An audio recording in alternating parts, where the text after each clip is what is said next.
Are you guys paying attention to this? Listen to what CNBC said about XRP. Listen to this interview. The 2026 crypto rally isn't Bitcoin or Ether, it is XRP. Now, the token tied to Ripple is up more than 20% over the past week, pushing past Binance's BNB coin to become the third largest cryptocurrency by market value. And even with the broader crypto complex pulling back today, XRP has been the quiet outperformer for months now. The use case here is payments, specifically cross-border settlement. Ripple designed XRP as a bridge asset. When a bank or payments provider needs to move value from dollars to yen, XRP can sit in the middle and help settle that transfer in seconds instead of days. Now, it's aimed at financial institutions and payment rails, which is a very different pitch from Bitcoin's digital gold narrative.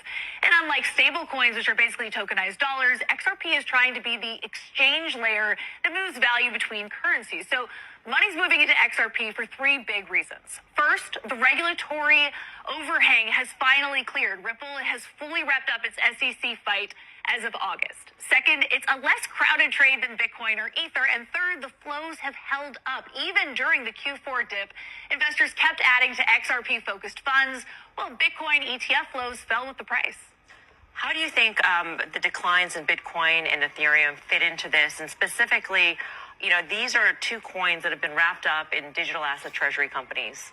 And so there's this whole concern that there's going to be forced selling. So there's sort of that dynamic hanging over, just the decline in those assets in particular. And so maybe it's not surprising that investors are seeking an alternative within the crypto space. Well, precisely. In 9 days from now, the MSCI is going to decide whether names like Strategy can remain as part of the index. You might see other forced selling as part of that.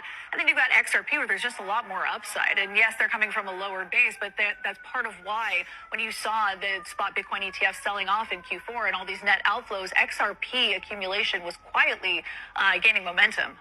I like the narrative on XRP, but I'm questioning the timing. Like, to have banks doing cross-border payments and settlements with the blockchain, to me, still feels like quite a ways away.